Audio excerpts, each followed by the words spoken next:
Just the agenda now. Okay. So as usual, we always have public comments, discussion on feedback. As I said, the next steps. We have a couple of areas of interest that we need to talk about tonight: CPC funds, the bathymetric survey, public comments again, and then that will be the end. But before we get into public comments,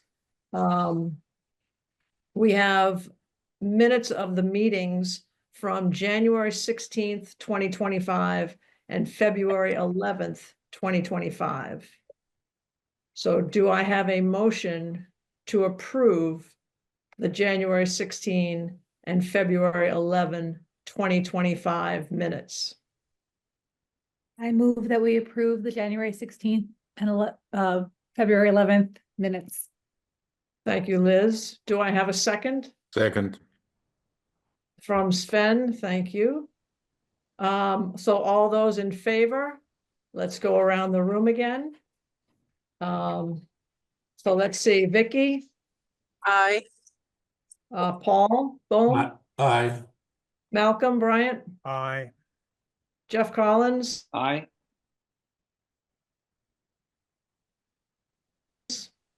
Christine Denaro, aye. Keith Hannon, Aye. I think you're on mute. Aye. Okay. Okay, good. Bill Kameza, Aye. Liz Morrison Howe, Aye. Sven Weber, Aye. and I believe that's it for voting members. I'm an aye as Right. well. Oh, I'm sorry, Mark Howell. Thank you. Okay, so the minutes of the meetings from January 16, 2025 and February 11, 2025 are approved as written. Thank you very much. Bill, I turn it over to you for public comments. Sure, I think people know pretty much now what we've been doing. First of all, I want to thank people for who may not have sent it in. How many public comments have been made to the committee through the website? It's been remarkable to see how many comments have been brought up there. And now, if anyone wants to say anything, we ask you to keep it within 2 minutes, and also no public attacks or ad hominem addresses. If you have any questions or any comments, we'd like to open it to you now.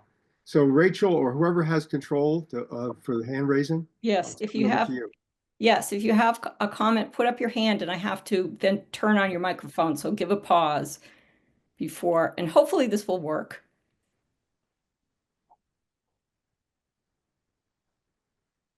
Delia and Bert, are you seeing any hands? I'm not seeing any. So, no, and just so people, this is a different format. This is a webinar, just because we're a large group. So if you are in the public and you have a comment, if you go to the bottom of your screen and about the middle, it has a little icon there to raise hand. And if you just click on that, we will see that your hand is raised and you'll be able to ask your question or make Thank a you. comment. Thank you for that, Delia. So do you even see how many public are part of the meeting who've joined? Yes, yes, we have Okay. eight members, Okay. 8 of the Okay. public. Okay, great. No comments? I'm not seeing any. Okay, there may be some people at the end, however. Right. So turn it back, Chris, to you, I guess. Okay, so the next thing will be discussion on the feedback from the public forum. So Rachel, did you want, Yes, do we have those questions? yeah.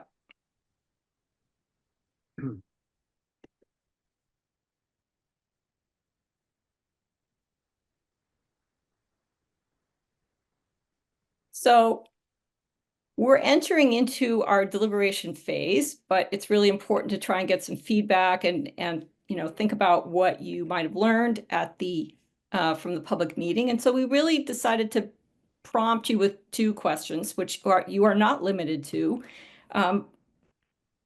So one is, what struck you from the public meeting? And the other is, what are your takeaways for us as a task force as we move forward into the deliberative process? What do you think would be helpful that you heard from the public meeting, the community meeting, that would, you know, that you'd want to follow up or you'd want to use as we move into deliberations.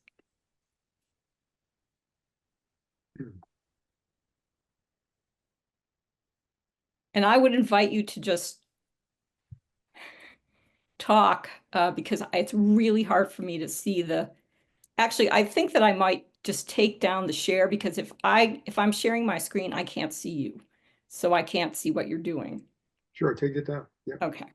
All right. So then if you all want to, if our task force members want to raise your hand, or if you just want to start and then people will start raising their hands, I will, we can go in order that way. Go ahead, Paul. Yeah, I'll just break the ice. The public was pretty split, predictably, on what options. I think the number of Post-it notes on the dam removal posts told me that there were a lot of questions, concerns about dam removal, just on the quantity of Post-it notes, and very few on a relative sense on the others. I did, on dam removal, I think the number of people highlighted various uncertainties in, you know, what it would look like, what would the wildlife look like, what would the marsh look like. So there were, I noted a lot of uncertainties, and we have similar uncertainties, you know, what it would look like, actually. So, I think that was less of a concern with the dredging because it would look like a pond. We know what it would look like. And I think with the option of the enhanced management, we sort of know what it would look like. I think there was larger uncertainty, understandably, in what the dam removal would result in, how it would look, how it would function, the residual pond, the 4-acre pond. So all of this was fairly predictable beforehand, but I think it was just, you know, brought to home with all the public comment. Liz, would you like to go? Yeah. So kind of, I think it's kind of like builds off of what Paul was just saying, and it's a little bit of almost like a process thing. Is it feel like it was really good to see where the concerns were because it is such like an unknown. Like we all have our sense of like where are the places that are going to be the gaps that we really have to try to fill in describing this proposal, in understanding this proposal, and like what we need to dig into to be able to present it. So like for me, I was like, oh, I have these some broad takeaways of like, we need to better explain the deep pool. We need to clarify and specify fishing. We need to like give details about what adaptive management is and how it relates to a lot of the concerns that came up with invasives. And so for me, it was almost like, now I want to be able to meet again with the dam removal group and be like, how do we dig in on these things? But there's also only 2 meetings left, so I don't really know how you balance those things. I also, there was a public comment about, or comment on the spreadsheet about the public feeling that they didn't have a sense of what the comments we were getting were. So I did want to kind of like flag that up as like, is there something that we can do about that? And also one thing that just I took away from this that I really appreciated was there were some new voices. Like I was like, I loved hearing like these young voices coming up and talking about what was really important to them. So that was, you know, that was also on my list. Like, okay, I mean, it's true. It's going to be a loss of easier paddling for young kids. Like, how do we address that? So I guess that also goes in my list of things that like, I wish I could think some more about that. But yeah, I think that's sort of a broad overview of some of the things I was thinking about. I was also thinking about some of the climate resilience things. I think that's some stuff that we need to tease out. And I think all my other notes are small and not worth talking about. So do you mind if yeah. I respond Go to ahead.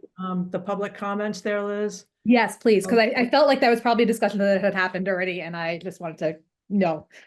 Yeah, no, because I was concerned about that as well. And in our planning team meeting, we talked about, I brought up the fact that, you know, people are writing all these comments on our website, and the only people that can see them are the task force members. And that's not really stimulating conversation and stimulating more comments to come. So, so we all agreed basically that we would, or we, Delia and or Bert, someone from her office, would once a week get all the public comments and put them online. It's similar to what the select board does.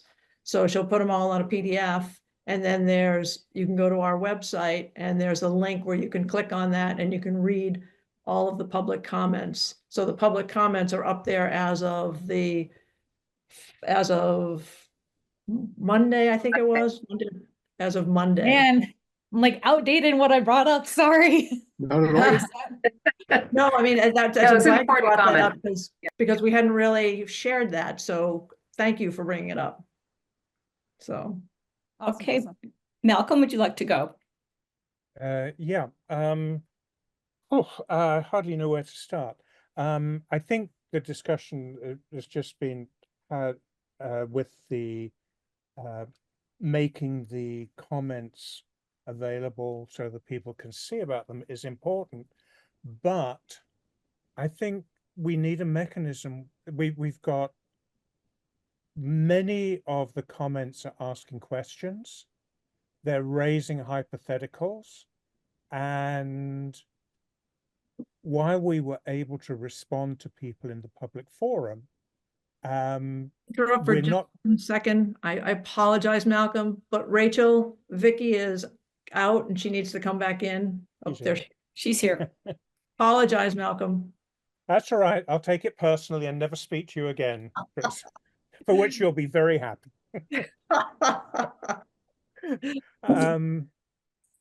Where was I? Yeah, I mean, we don't have a mechanism whereby we can respond to people's comments. At the forum, we were able to respond, whether we did it effectively or not. But there's an awful lot of open questions and there's an awful lot of misinformation. And I wonder how we can deal with that. Just making them available to the public doesn't seem to me to solve any problems. That's one point. A second point was a process thing, and I think we're all at fault in it, in that in town meetings, normally we do not allow cheering, applause, and whatever, and none of us took the step to counter that this time, and it got pretty raucous. So much so that 5 people came up to me afterwards and said they were deeply upset. They were too intimidated to talk. And they didn't know whether this was a safe atmosphere for them even to post something. So I think it was a very damaging error on all of our parts to allow that to happen. I'll probably stop there because I could talk all evening. Thanks, Malcolm. I had no idea that it was raucous. I had not heard that, so that's news to me. That's interesting. Well, there were applause. I'm not sure I characterize it as raucous. But there was applause for certain points of view, which There were applause, Paul, there was applause every time somebody spoke on behalf of keeping the pond. There was applause I that got understand. louder and more raucous as the evening went on. Right. And it's not me saying that. I mean, I accept the blame for not doing anything about it, but some very respectable people, I mean, who were intimidated by it. I mean, and that wasn't a very good thing for us to allow to happen. Jeff, go You're ahead. never going to stop. sorry. I'm sorry. You're never going to be able to stop people from applauding Marcus. Even in town meeting, you can try, and that's true. We could have been harder, but I don't think you're going to stop it. I'm sorry, Jeff. I disagree very much, I but disagree. Jeff, go ahead, please. Yeah, with that in the rearview mirror, I agree with Malcolm. Rearview mirror meaning there's nothing we can do about it now. I think, you know, we've all been to town meeting when the town moderator puts her foot down firmly, and that sort of suppresses that activity. But just to echo Malcolm's point, I also heard from someone over the posters who said, yeah, I wasn't going to speak up because it sort of didn't feel like I wanted to push back on that wave. So I'll come back to that. But I also loved the comments by the young people and throughout how people have connected to nature and found, you know, whatever their restoration in this space. And, you know, my brief response to the two boys, I think brothers who came up and said how valuable the space has been to them, was trying to capture, speaking for myself here, that I don't think any of these proposals remove that opportunity for people to go out and seek that connection in nature in, you know, within the boundaries of what the town owns as Warner's Pond currently. But that was my big takeaway from the public meeting. You know, we all heard the comments, but that there were people in the room who didn't feel that they wanted to speak up, even though they came out that night. Takeaways for us as a task force include, both in the room, the speakers who spoke in favor of restoration and the folks who have commented afterwards have really gone out of their way to engage in the conversation in a part of town that may be remote, or a topic that may be remote or not directly impact their lives. I don't know how many people have attended a zoning board of appeals meeting. I've attended a few recently because there's a development happening at the end of our street. I would never attend a zoning board of appeals meeting if there wasn't a proposal for development at the end of our street. Just to make the point that, you know, people who engage and invested in time to comment, they're going out of their way. And I think there are a lot of people who may have thoughts on this who wouldn't go out of their way to attend a meeting at the town hall, or or attend Zoom, or take time to comment on our forum. So I think that means that we need to decide as a group and articulate, and I suppose this is our next agenda item, how we're incorporating public comment into our deliberations, because we have, as I went through the public comment form, about 2/3 of people saying we should keep the pond, and about 1/3 of people saying they'd be in favor of restoration. I could be wrong on those numbers, but that was my impression. But, you know, I think we need to look back on our charge and think about this process, and communicate that, because if the preponderance of public comment is leaning in one direction, and some decision we make is not aligned with that, you know, folks are going to be upset with that and say, hey, we thought this was a referendum, or what. So I think we need to be clear on that. Finally, I agree with Paul, especially in much of what Liz was saying, that we need to answer some of the questions and help paint a picture, a visual picture of what a restored stream would look like in that area, because there's a lot of apprehension because, you know, we can't picture it, and I think that could help. Thanks. Thanks. Vicky, go ahead. Yeah, I was, very happy with the number of people who turned out, that took the time. I think, to Jeff's point, people who care enough about this issue to spend the time. That was an extraordinary commitment on their part, to come and give their opinions. They stayed till the very end. A lot of people got up and spoke. As many as possibly could. I think we eked out every last second of public comment. I don't think we could have taken one more. In fact, we tried to cut it off 5 people before who we heard. So I want to commend us for conducting such a very successful public forum. It's what you want out of a public forum, is passion and attendance and people who commit their time. I did take the time to tally up the comments that we've received since the public forum, not from the very beginning.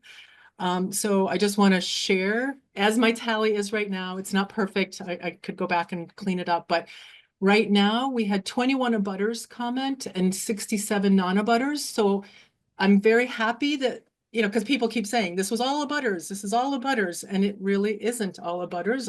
67 non-abutters commented online on this issue, 3 times as many as the abutters. So we should be proud about that kind of attendance, first of all. And of the remove the dam versus not, I think, Jeff, I do have numbers. So I think it's now 24 were for removing the dam wholeheartedly. And then we have 60, I'm doing the math here, 64 who were for keeping the pond of the people who commented online. I'm just giving numbers. I'm not saying this is where we have to go, but Jeff, you asked, you said, you know, let's hear what people had to say. And if we go against the numbers, we're going to have to address that. And I think that is true. So that's the tally I have. I didn't tally the stickies on the boards because partially we don't have names, we don't have addresses, so it's hard to know abutters, non-abutters, if people left more than one comment. Because on this tally, I did not count people who commented 2 or 3 times. I did not count their comment 2 or 3 times. I just counted their vote once. So if that's helpful in any way, because I felt like I wanted to know what those numbers were. I had no idea what they were going in. So that's where they are. Thanks, Vicky. Malcolm, you want to go ahead? Or maybe if you don't mind, Malcolm, can Sven go ahead of you since he hasn't? Okay, Sven, go ahead. Okay, so first of all, I was not at the meeting, so I can only reflect what I hear afterwards. But before I go there, Vicky, I have an issue with these numbers. This was not set up as an event to generate results about popularity contest here. And now in hindsight, to go in and start counting things where this was not communicated as something where in the end we take count, I have an issue with that. And I would recommend we are not seeing it that way. Yes, to the earlier points is, and what I heard afterwards, that the room was fully stacked of a certain interest group. And of course, you're getting results like that. And it shows that we should probably have done what Malcolm proposed months ago to get really kind of a more independent view here. So that's one thing on the tallying that just happened here. The other thing, what I heard, besides the room stacked afterwards, and it's important to hear what the spinning is after an event like that, is also that many people on the dredging side started to neglect the more expensive options here. That they, at least afterwards, people were talking more or less only about the $6 million option and saying it is just a $3 million difference, without, after asking back, being clear to themselves that this only delivers a fraction of what they think it delivers. So I think there's also massive spinning around these different options on the dredging side. And the task force needs to make a really good job in making sure that people understand what they're getting for their money in the 3 options on dredging. I think there was a missed opportunity, potentially, at least what I hear afterwards, on the spinning on this issue. So that's all I have to say. Malcolm, why don't you go, and then Bill, I'll give you the last word.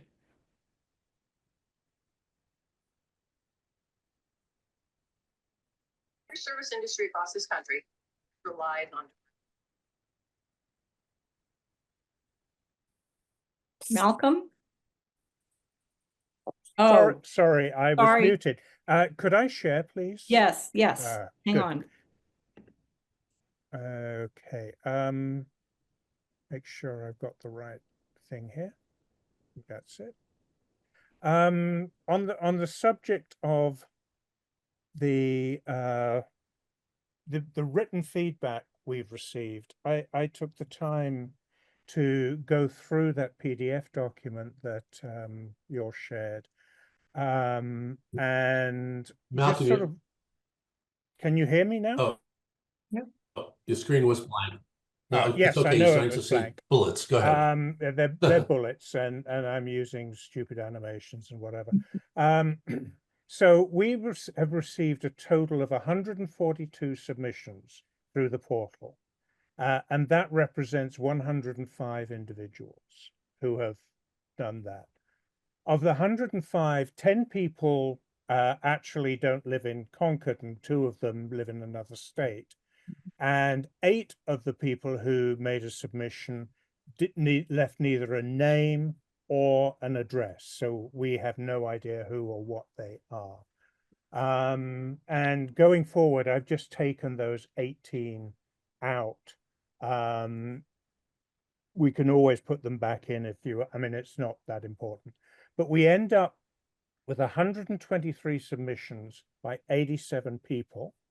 And when you look at those submissions, 11 people have made multiple submissions for a total of 41 of the 123.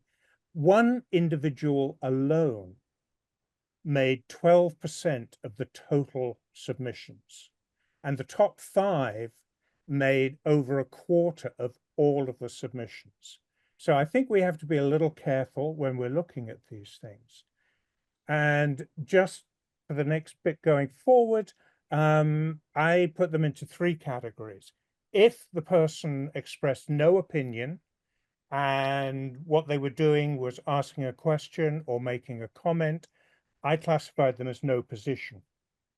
If they said we want the dam removed for whatever reason, I said, you know, they're for removing the dam. And if they wanted the I said retaining the, if they wanted to retain the dam and the pond,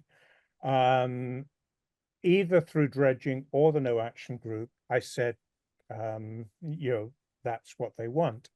And of the total, I went through with a map and listed every individual, where they live, and I drew a circle around the pond of 1/2 a mile, actually slightly less than that, 2,500 feet. And that left 38 of our total respondents live either directly on the pond or within, you know, 2,500 feet. And for sake of a better thing, I'm calling them, you know, the abutters. 30 live in West Concord, but are nowhere near the pond.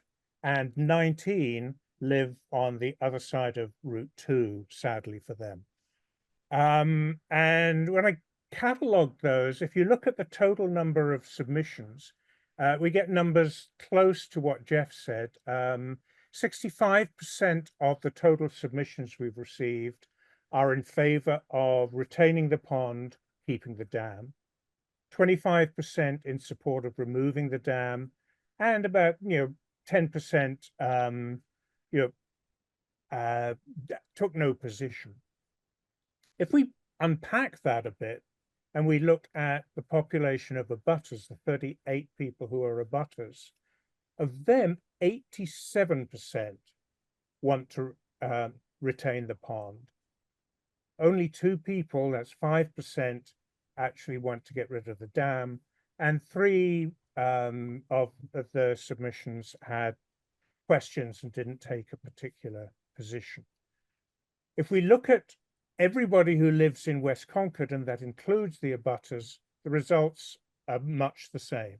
71% want to retain the pond, 22% want to get to keep the dam, and 7% have no particular opinion. If we look at Concord residents who are not abutters, however, that's 30 people, it gives a very different picture.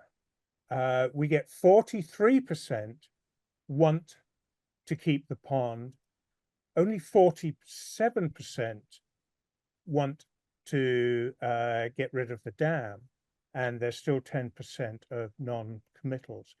And if we look at the West Concord residents, the numbers, again, there's a slight majority wanting to keep the pond. 32% want to get rid of the dam. But I thought is interesting is, I know the numbers are small, but we've got 26% who are asking questions. And we have talked about, or I've talked about this in the past, about how are we reaching people who are not in our immediate neighborhood? And I think the fact that 2.5 times, in some places 3 times as many people who are not West Concord residents have questions and are unable to make a decision because they have insufficient information is actually pretty significant. And again, if you look at, if we take out from the original 87, we take out the 38 the 38 abutters, we end up with a very split number between sustaining the pond and dam removal. I'm not making a judgment on any of these things, whether we should, how we should do it, but I think it's actually quite an interesting way to unpack all of that data. Thank you for that information, Malcolm. Bill, you were. Yeah, I have a few things, and I'm not as systematic about this as Malcolm had been. That's fascinating to see what he just did. But I just some responses, people were talking. You know, the fact that most of the people came to the meeting were from West Concord tells you something about where the interest lies. You can't just say because people from Concord Center didn't come over, it wasn't because they weren't informed. They all knew about it. It was in the newspaper, it was discussed. So the people who are most interested and who are affected the most, who will be hurt the most, or whose sense of community identity gets changed the most, are the people living in West Concord. So of course they're going to be the ones out, and we have to take that. There's an old principle about, and maybe Malcolm or others know about, is subsidiarity in terms of decision making. The people closest to the action, who are most affected by the actions, are the ones you want to listen to with much more care, because they're the ones who are affected. So that's just seems reasonable to me. The other point, yeah, we didn't ask him for a referendum, but we all went into this meeting, to comment on Sven's comment, believing we wanted to hear what the public had to say. I mean, that was exactly what we went in listening for. And we heard what the public had to say. And to be blunt, I was surprised it was so overwhelming, at least from my hearing, nothing systematic about this or scientific, how many people did speak for keeping the dam at some form, keeping the pond at some form. It was more than I expected, frankly. And I expected there to be more people from, to be blunt, I expected people from the Friends. I expected more people from Oars. I was surprised there weren't even more than I thought might be there. So I think that is something. We shouldn't just move away from that. The third comment is about more information.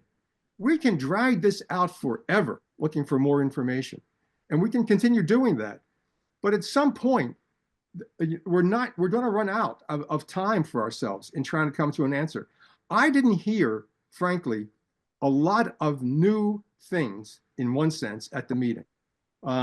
It's things we've all talked about, we've all heard about. Everyone there has heard about it, one form or another. Some of the questions were repeated questions, some were subtle and smaller, but generally, I don't think more information is going to change people's minds, to be blunt. I think that's something I would want to say. And then what else? I think I have one more thing. No, I guess that's it for now. I guess that's all I'll say for now. Thanks, Bill. All right, so I have Chris, Sven, Jeff, and Paul in that order. Go ahead, Chris. So I agree with Bill, basically saying that people who are interested, and Jeff, you said this before, you only attend that meeting because it affects you, and there weren't many people at that meeting because there's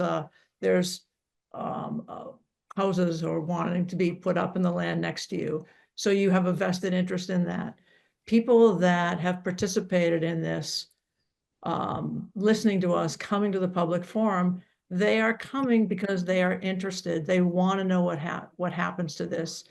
And they want to make sure that their voice is heard. That's why they are coming.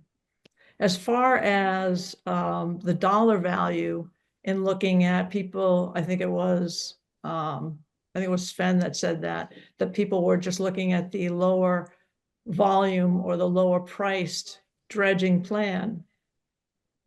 It almost doesn't matter, I think, which one they look at. It's a question of, I think that we could have done a better job of explaining where money is coming from. The fact that we still have $2.6 million that's allocated towards dredging, and some of that money is allocated towards restoration.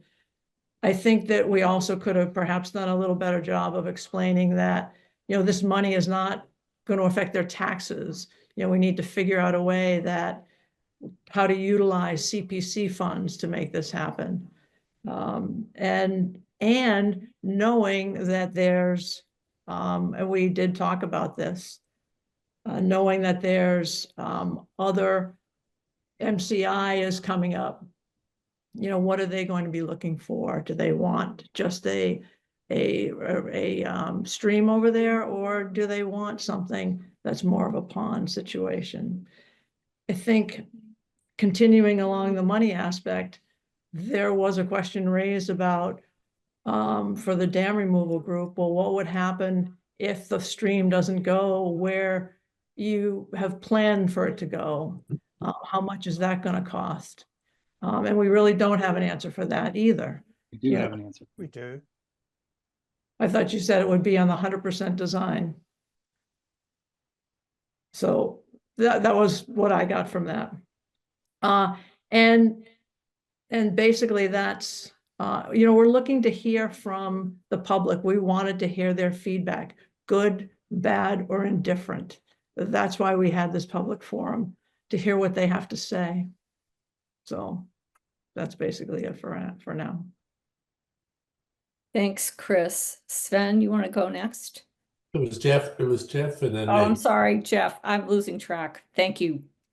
Sorry, Sven. Jeff, would you go? Yeah. And Sven will be next. No, appreciate everybody's points. Bill's points. We need to reiterate, people were intimidated in that meeting. I know people who came after that meeting Bill, you can't nod and say what. Well, I mean, I know people get because there's intimidated even at town meeting, Jeff. I'm sorry, I'm a answering. raucous group of people in support of one position. We're human beings. We're human beings, Bill, in a community. We're human beings in a community who have, we'll see our neighbors. I'll see each of you in the town throughout, and I hope we'll be friends in the future. But I know, we all know, in a public meeting, there are times when you're not going to stick out your neck. I know people who came out that night to speak up and did not get up. I've been called the enemy at a cocktail party in a small group. I've had my personal honesty and integrity questioned in public meetings, in emails to town staff. And here I am trying to represent a position. So this is a town-wide decision. People who have a role in making the decision, members of the public, have been intimidated. And I'm not saying people have been directly targeted and intimidated, but have been reluctant to speak up. And it's our duty as a task force, according to our charge, to make a decision that's best for the town, the entire town.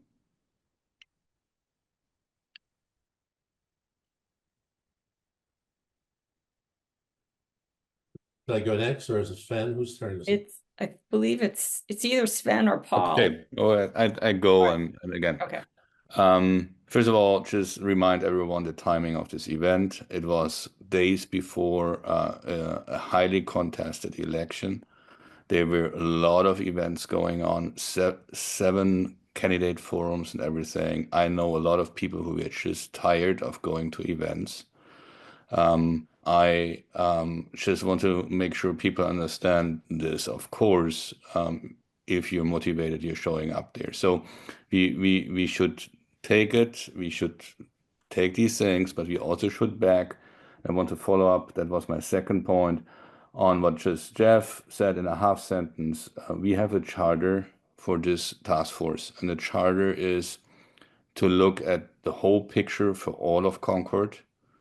And I've experienced plenty of town meetings where you have an outspoken and loud group of people.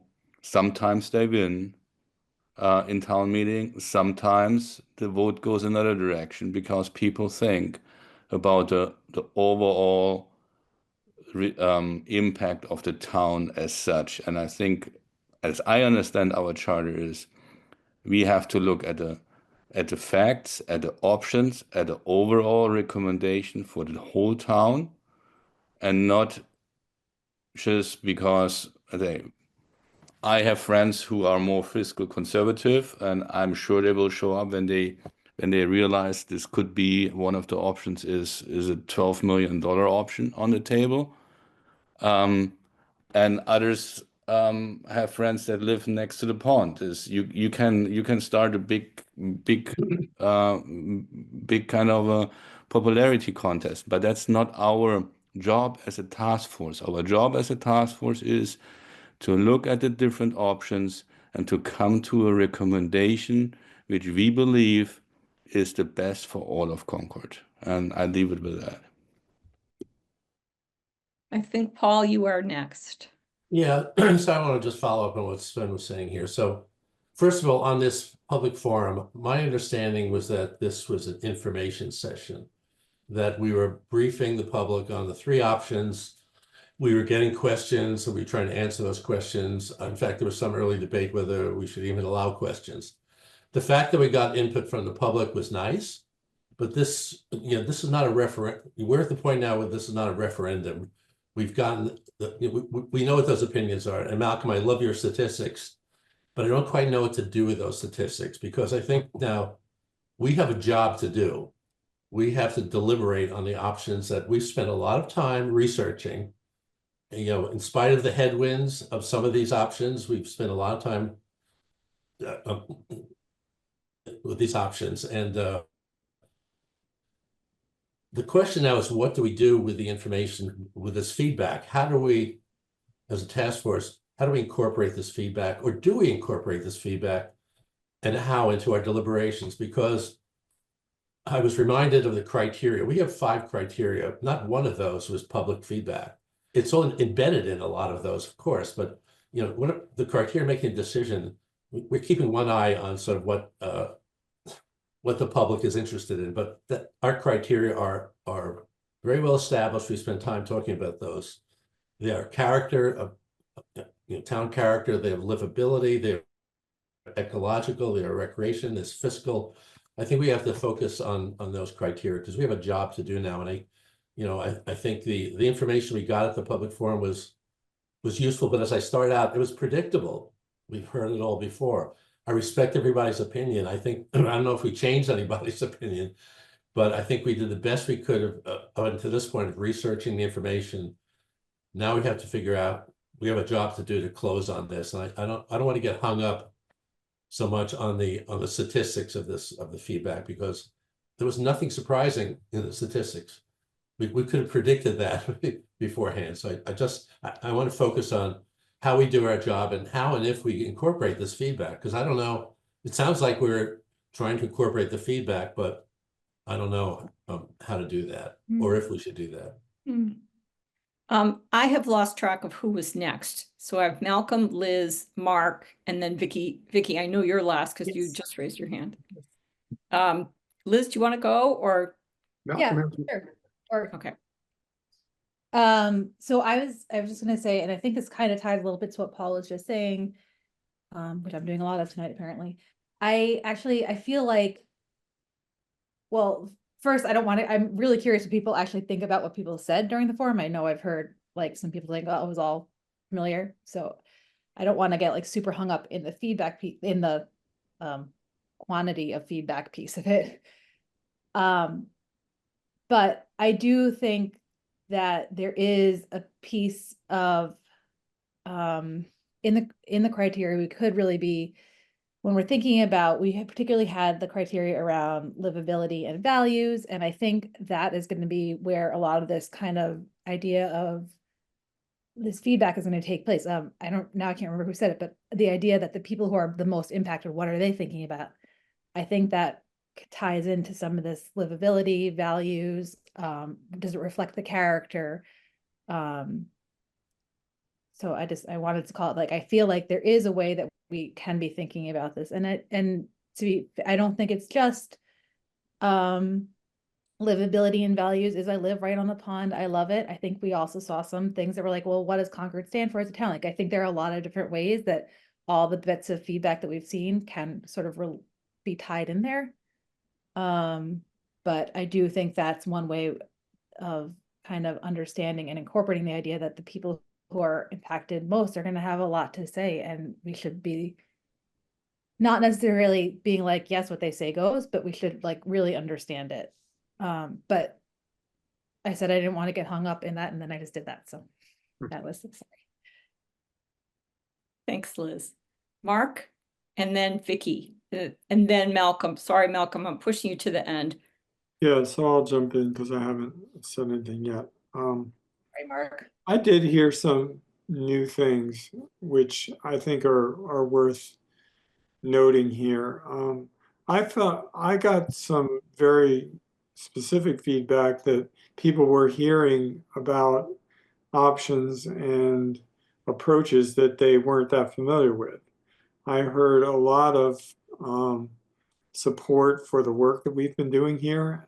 You know, that we're bringing forward some real effort to put these options into context, to develop them more fully, to communicate about them, and really drive a public process. And so I think that was important. So I think we built some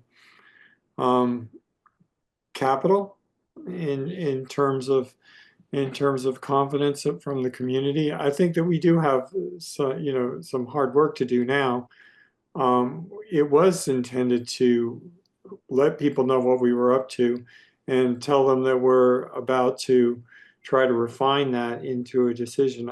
I really do think that we need to consider some elements, like the fact that the bigger the ask, whether that's a lot of money for dredging or a big change in the appearance of the environment, the more investment is going to be needed in, to gain consensus that this is the right path.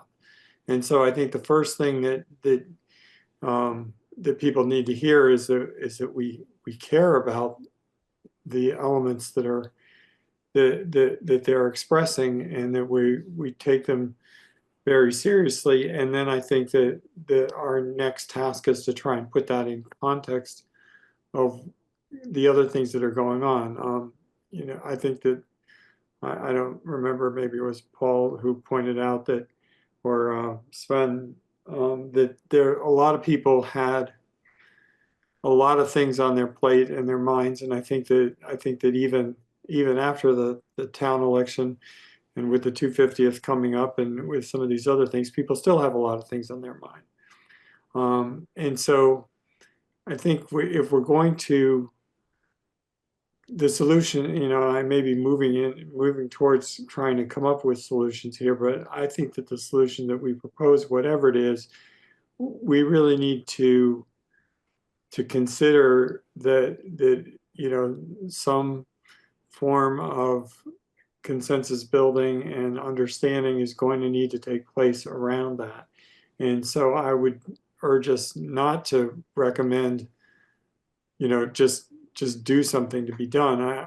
I think that if we come out with more of a roadmap for how to bring about that community understanding about what we're after, what we're valuing here, those kinds of things would be very welcome. And I believe that I heard some of that, even though I also heard and recognize all of the things that you have all mentioned already.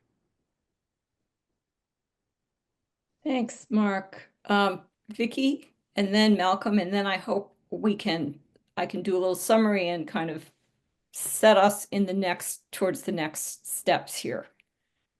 Okay, I have a few points. The first one is on the intimidation. I do feel bad that people felt intimidated at that meeting. I hadn't heard that, but I just want to share that there are a lot of people who felt intimidated throughout this last year and some number of months along the way at our meetings, at walking along the sidewalks, on the pond, kayaking and running into people. There's been intimidation. Unfortunately, this has been a very divisive issue.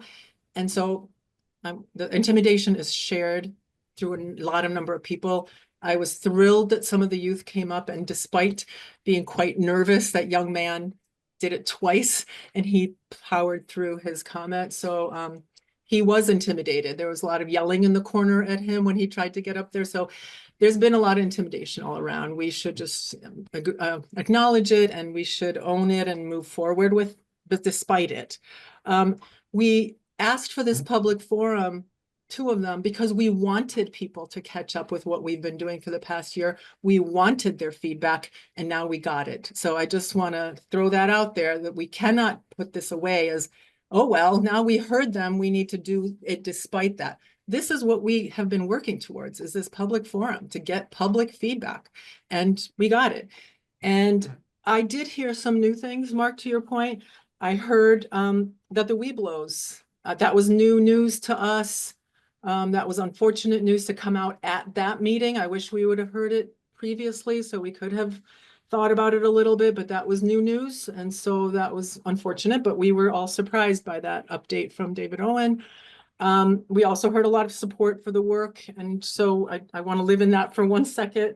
I do want to move forward. We've built up to this. We've done a ton of work.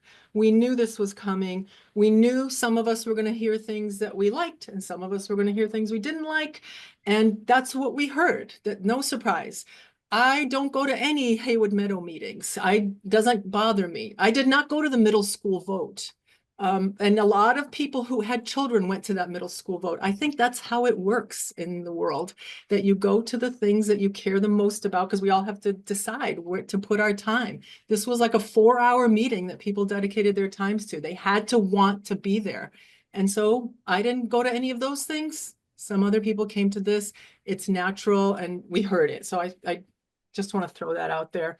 We also heard a lot of stuff about how younger children use the pond. I don't think we've quite talked about that. At least I know in our group, we didn't spend a lot of time on the youngest. And so I just want to remind ourselves that that was new information I hadn't heard before. Not that we didn't care about it. We just hadn't really talked through it.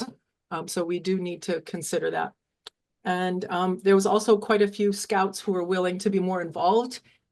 So whether it's the pond or the stream, I was happy to hear people now stepping up and saying, I want to help with whatever this is, whether it's weed, removal or invasive removal, whatever it is. The scouts are in some ways more connected than they have been for the past year and a half. Besides going out to Scout Island, there's been some interest in connecting. So I was happy to hear that. So I'll just throw that back. Thank you. Thanks, Vicky. All right, Malcolm, last comment. Okay, let me see. I'm puzzled by your comment, Chris, that this is not going to affect anybody's taxes. We end up spending $9 million, $12 million. Surely that is going to require an increase in people's taxes. Would it not? I think that we have to find ways of doing that. There are opportunities out there, maybe not many, that we could get funding for dredging. This is something that's not going to happen overnight, Malcolm.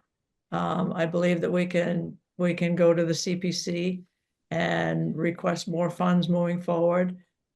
It can also be an opportunity to, take steps first with recurring pond management before we would do any dredging. So therefore you could plan the money out. There's also fundraising. I think that we have to be creative because people are not interested in their taxes going up. They're high enough already. there's also, really, if you think about it, there's MCI is going to have housing. They'll be generating tax revenue. Novo is going to be generating tax revenue. What's going on up at Thoreau? The Thoreau Club, that will be generating tax revenue. So all these new housing developments will be generating more revenue. I think we just have to be creative, Malcolm. That's really Okay. my. No, I understand. Bill, you said you don't know what to do with the statistics. One thing that I think is important is that, as I think Sven said, this is something that affects the entire town. And the questions, the small amount of data we got suggests that of the people not from West Concord who came, fully a quarter of them don't have enough information to be able to make a decision. And I think we have a duty to educate. I know it's late in the day, but we've failed to educate those people. We appear to have done a good job in West Concord, but not on the other side of town. I think that's the big takeaway from that information. And then I want to go back to the issue of intimidation. I'm sorry that Vicky has felt intimidated, and if I've played any role in that, then I'm sorry for that. I know I have a very loud voice, and I can get quite aerated, but I do think that we did a terrible job with people at that public meeting. And I'll use the example of Brian Windmiller. It was late in the day, sure. Brian got up. He is one of our best resources in this town. He is an ecological biologist or whatever he's called. He is an expert in Blanding's turtles. He's also an expert in, what are the turtles we have? Wood turtles. Wood turtles. And he started to talk about that and the diversity that we would see at the pond. And he was cut off. You know, we heard a lot. We had people earlier on who went on and on about things we already know about. Brian was talking about something that none of us have really been well educated on, but we cut him off. And on top of that, the person who followed him was insulting to him. And I thought that was shameful. So I'm done. I'll respond to that, since I was one of the people up front about that, trying to chair the meeting along with Chris and Toby. It's difficult to shut people down, and it's difficult to stop. We let Brian Windmiller run longer than we would the 2 minutes because we knew who he was, and we tried giving him more time. But the pressure was mounting to move him on, and we kept on giving him signals. He couldn't quite catch them, and finally we had to say something. But I understand that. And we did the same thing, even though he may not have been as noticeable, with Peter Alden, who we shut him down too a little later in the meeting, trying to shut him down for the same reason. So, you know, it's hard. It's just hard. I apologize. And I apologize, Jeff, to you to blow off the business about intimidation. It can be hard. It really can. I understand that. So, yeah. Hey, Sven, this is really the last comment. Yeah, this is more now talking about going forward. So first of all, Chris, if you have other financing methods, bring them forward. Let us as task force know what it is. I thought the subgroups had the task to identify financing methods for their proposals. Or you might have found more. So please educate us in the group and where for the options between $6 and $12 million the money could come from outside of tax revenue. And new tax revenue generated by new projects is still tax revenue, just to be clear. So I want to come to a point where we as a group started, what are the holes, what is the new information, like new funding sources for projects we need to consider, and we need to come to the point where we put this, the say 2 + 3 options. For me, the dredging is like 3 options by itself. The 2 + 3 options next to each other and come to a view what our recommendation is. Because I think other than a few things like the new funding and 3 or 4 other things, we're getting to the end of the information we have in front of us, and we have to come to the process where we get to a resolution and finish our job here. Thank you. Thank you, Sven, and thank you all of you. Really reflective and thoughtful comments, and thinking about what you heard at the meeting and how is that going to play a role in the next stage of deliberations. So a couple of takeaways that rang with me. One is the question about people are asking questions and they want more information. How do we do that? Do we do that in the next stage?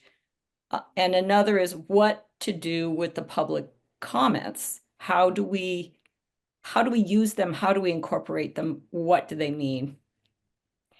And I think Bill's succinct statement about there's a point where you come to the end of the information gathering phase and we move into a deliberative phase. So I can't give you I'm not going to give you answers of this is what you do this, don't do that. But CBI has spent, I'm sorry, Vicki, do you have a burning question? Well, I went and listened to the whole public forum again last night from beginning to end in preparation for today.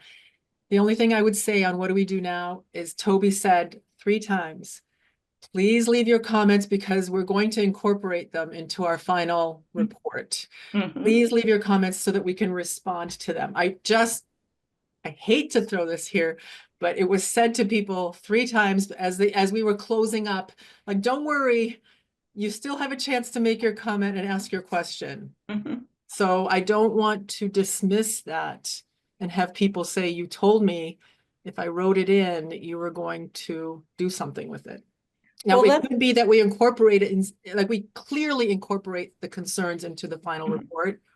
We've got to be able to write those things down and say, I heard whatever during the public forum, and we attached it to our proposal that we're now putting forth because of what was said in the public forum. I could see that happening, but I don't want to dismiss a given. And no one is offering to dismiss them. So don't worry But about how do we not dismiss them? How do we not dismiss them? I think it's a valid question. Paul, go ahead. Yeah, no, I have a question for you, Rachel, on the process here going forward. I've been a strong proponent of looking at our criteria and deciding sort of how we're going to make a decision on what basis, what the weighting of the criteria. The survey that was sent out was very interesting, and I'm wondering if we're going to start to talk about that, because I think the sooner we talk about but how are we going to make this, putting aside the public comment, what is the most important things? If they're all equally important, fine. But if cost, for example, is the most important, or character is the most important, we need to know that so to turn in that direction. So I think we need to steer ourselves by looking at the criteria sooner than later. Yes, Paul, you're exactly right, and that's exactly where we're headed. We have CBI, Toby and I have framed out a process for deliberations for this group, and it is built on that, on the criteria and evaluating the criteria. And I don't want to be directive about it at all, but how you all hear and value the input from the public comments is part of how you are going to decide how you value the different criteria and how you rank them.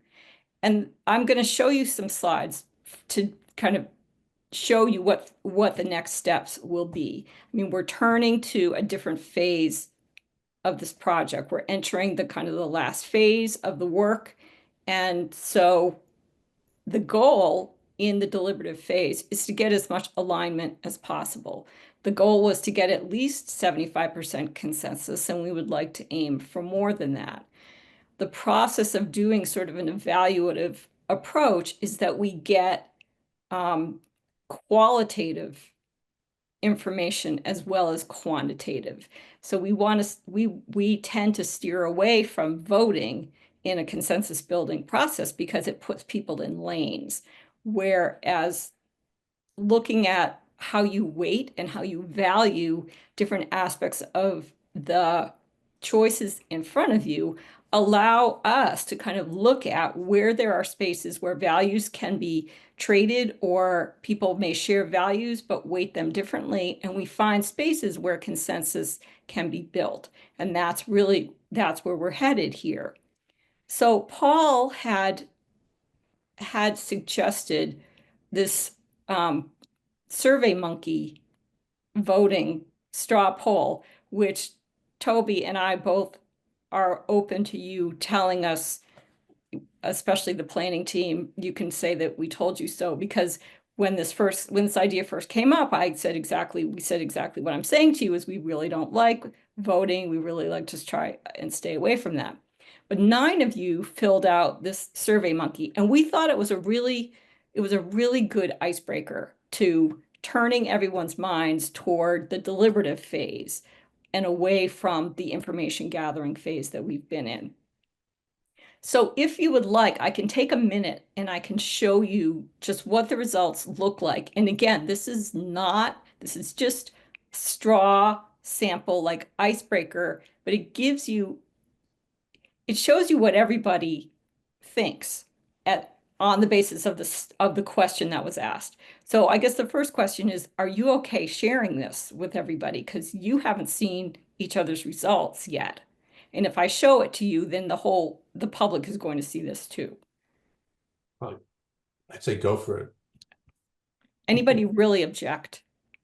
It is a straw This is poll. So you're showing it name by name? Yeah. So this is the criteria. You're talking about the criteria, not That was not disclosed that Yeah. you're showing name by name when the thing was filled out. Can you I- just show us the totals, Rachel, or read the totals without name Or by name? just say member 1, 2, 3, 4, whatever. Yeah, I can tell you it orally without showing Let's it. do that. Let's do. Okay.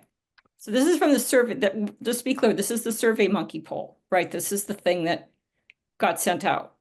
So this is not binding. This has nothing to do with what the deliberations will be. It's like we said, it's an icebreaker, right? It's just a way to kind of try this out. And it was Paul's idea, so I'm not taking any credit. And I'm not taking any blame either. Okay. Okay, so I'm opening it. Okay.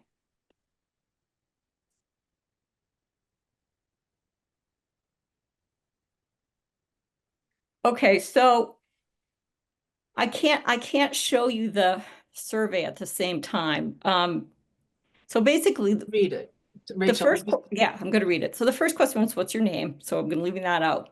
The second question was, please allocate 15 points across the 5 criteria by entering a number into each of the boxes below, corresponding to the relative importance or relevance of that criterion for you in evaluating the options for this project. Each criteria should receive at least 1 point, and the sum of all your number entries should be exactly 15. Your answers should reflect your honest, personal assessment of the importance or relevance of each criterion to your decision-making. So, the 5 criterion were history and character, livability and values, mobility and accessibility, ecological sustainability, and fiscal sustainability. Okay. So,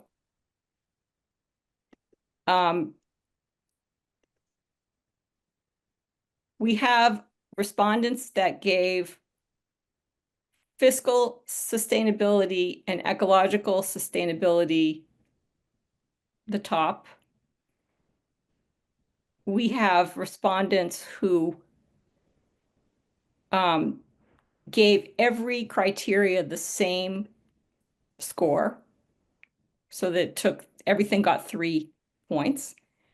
We have respondents that weighted fiscal sustainability way higher than anything else, gave it a 6, and mobility and accessibility came out to be the lowest. I mean, I'm reading this to you, and the problem is that you can't really see a full picture, but the results are scattered around, and people, many of you, of the 9, I would say that probably 5 at least gave a very close to equal rating for each of the criteria. And then the other 4 or 5 varied from giving sustainability a really high score, or giving ecological sustainability a really high score, or fiscal sustainability a really high score. So it was just a way of kind of giving people kind of a test run at what rating of ranking and valuing the criteria would look like. So I don't know if that was helpful to you at all, because to me, that was kind of confusing. But Is there any averaging the numbers or totaling the numbers? Is this some way of looking across? Is that meaningful? it's not meaningful. It's too small. It's kind of too small. Like, you can get data out of SurveyMonkey, but it's just not. I think it's partly because it's too small a group, and it's also the variation is not large in the answers. But what you're saying is, in order to get to a 75% support for any recommendation, you cannot neglect the fiscal sustainability if I listen to the numbers. That's correct. Well, it's saying that people said it's equally important to all the other things, so we'll never be able to ignore it. It's No, but if the numbers are as they are, the ones that are equal don't get to 75%. Right, but just remember, this is not that SurveyMonkey is not how we're going to do. Yeah, the no, delivery it process. gives a sense where the people where they are right now. internally process and think when they make a decision in the end. It's a measure of bias. Yeah. in a certain So way. Rachel, you told us that there are several people that rated fiscal and ecological higher than anything. Were there anybody that rated character as the highest? Yes, but Okay. very, very minority of 9 people. Okay. What I about think, the livability and values? I'm sorry. What about the livability and values? Everybody gave points to livability and values. It was never the bottom. It was I think never. this was a tough exercise because you could game it to your preferred outcome. If I want mine, scheme to win, I'm going to give 10 points to the thing that's going to drive my scheme, and not give it to anything else, because when you add it all up, then it's going to skew the numbers to my thing. It's a funny exercise that I don't think actually gets us to voting on the 5 criteria, because you didn't have to vote on 5 criteria. You just gained this to the outcome. Yeah, you're absolutely right, Vicki, and it's not intended for that purpose. So let's move on and just look at kind of the next tasks as we enter into this, into the last stage of the work. And so we're going to be sending out basically a survey to you, an evaluative survey that's going to ask you to evaluate the proposals against the criteria and share your ranking and share your overall evaluation, how you rank them, what your reasoning was. And you're going to do that on an individual basis. The members have to do it, and the non-voting members, it's optional for you. And this is going to help us to start generating ideas for the next path forward, because there are, like I said, there are places where there are going to be overlapping or shared values. There are going to be places where values are different, and there are spaces in between where we can start to build paths for seeking consensus.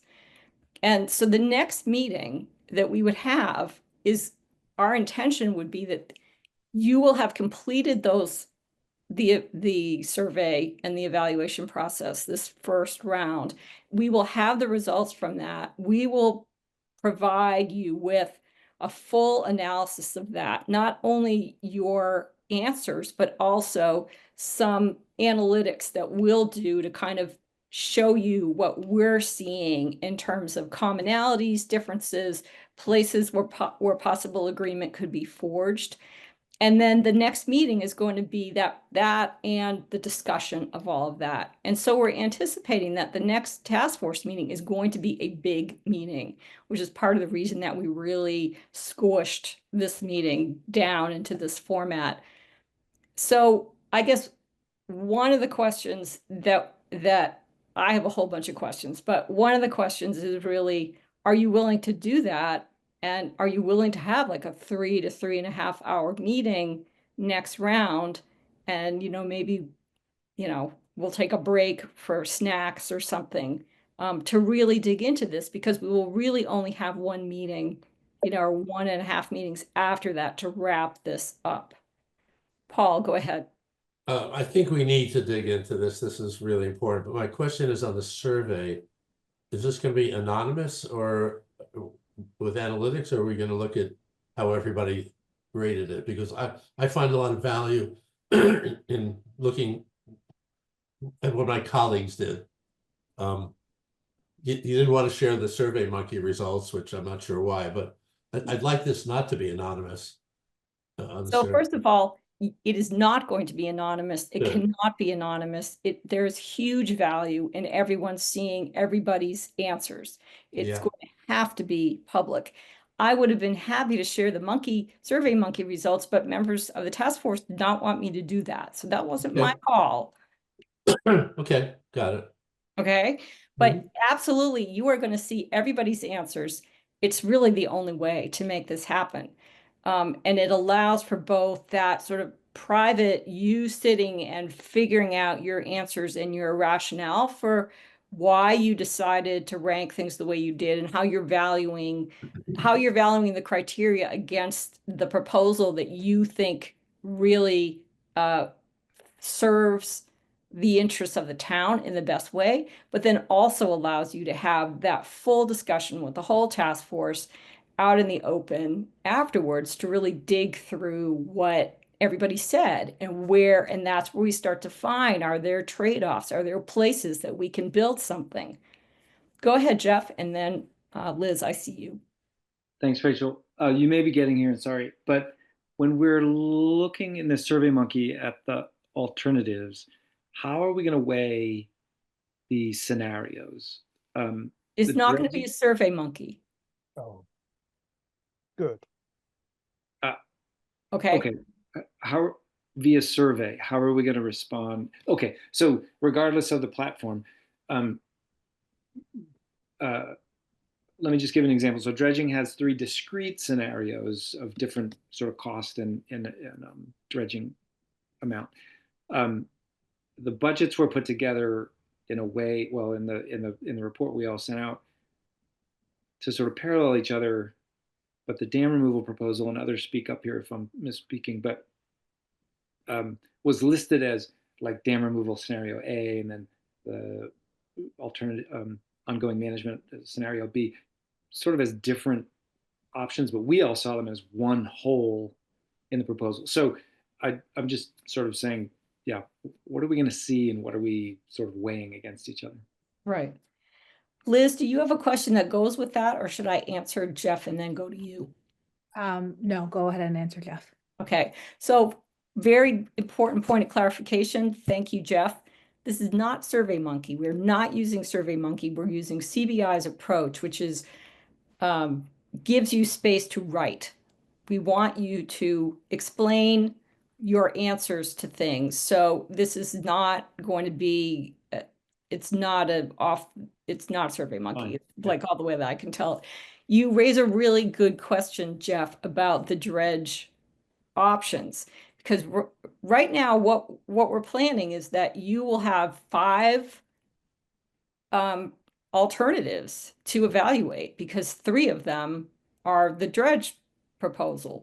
Okay, that's clear. If, Thanks. if the group decided that you wanted to take any of the alternative dredge proposals out of consideration, you're free to do that. We're not holding you to that. But it didn't seem it didn't seem to Toby and me that the group wanted to do that. But if you wanted to do that, that would be fine with us. No. But right now it'll have 5 different proposals. It'll have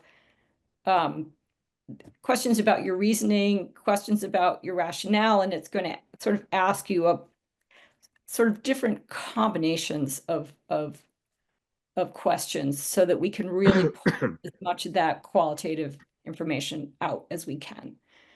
Liz, go ahead. So I think my question is, as we're explaining this criteria, explaining or explaining our rationales, what happens when we have questions? Like, if there are places where I'm like, I really can't decide because I still feel like I don't understand XYZ, or like, we have 2 sets of facts on XYZ. I don't know how to resolve this yet. Does that, I don't know if that makes sense. Like, how, I assume that that will be stuff that's surfaced up as we talk about it, but like, how does that process sort of work, and how do we talk about it in our evaluations? Yes. Or how do you see that happening? Yes. What I would see happening is that you would write as much as you could. You would explain as well as you could in your answers about why you went the way you did, and sort of there's a place in there that we're asking you, like, what if, is there a way that you do this differently? Like, you gave this answer, but is there something that would make you rethink how you responded because there's some piece of information that you don't have? Or if like X happened, then I would think Y. There will be space in this. This is the kind of qualitative information that we're really interested in. But remember also that your answers to this are not binding. This is not a vote. This is an information gathering process to filter through how people are thinking about the proposals and the criteria, and their own, you're thinking about your own opinion, and you've also got to weigh in what's best for the town, right? You have that charge in your mission statement. So you'll have a chance, if there are things that you just can't answer, it's like, I just don't know. I don't know what to do with this. There'll be a space to talk about that in the group discussion of, after we see the results. So it's not meant to make you agonize, but it is meant to make you really think deeply about your own reasoning. I think, Mark, you were next. Thank you. So 2 questions. I'll ask this, maybe the easy one first, but at this next meeting, do you anticipate that we would each, in some time constrained way, present what our idea was, essentially read out our survey results? I really don't know, Mark. I think that's going to be partly something that we'll hear more from the group at that meeting. You will have all had a chance to see each other's results ahead of time. So you'll have you'll have that information before we come to the meeting. Yeah, and my second question sort of goes to if what I view the process so far as we tried to create some fairly distinct options as a way to sort of simplify the sort of understanding of what the broad-based choices are. But if our preferred approach involves some aspects from multiple solutions, will there be a way to describe that in? Yes. Great. The final report is to allow us to have really the final report is the recommendation. And so the recommendation could be sort of multifaceted, and it could have if-thens, it could have a path forward. It could take any number of forms depending on what the task force members want it to have in it. We're not held to like giving a single recommendation or a, sort of Yeah. yes, no kind of outcome, at least as What far as I understand it. What I was going for is on the survey, as we fill it out, can we sort of begin to outline what that might look like from our perspective? Okay. Absolutely. There's a space, there's a place in there for like what would be your, what could you see would be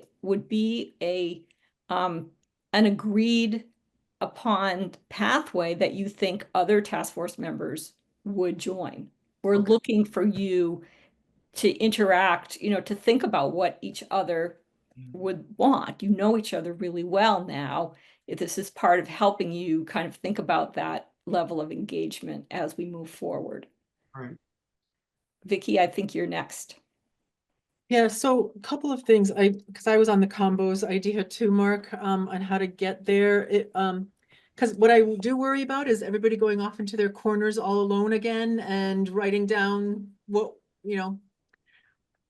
we've been saying for a year and not walking out with what you said at the very end, Rachel, which I think is maybe the most important question.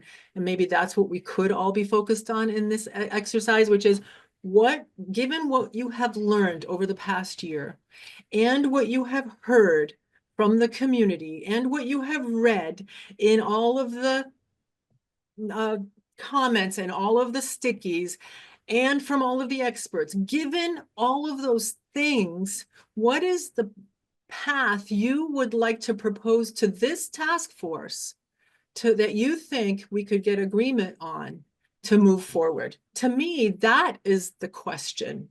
I think that is the question.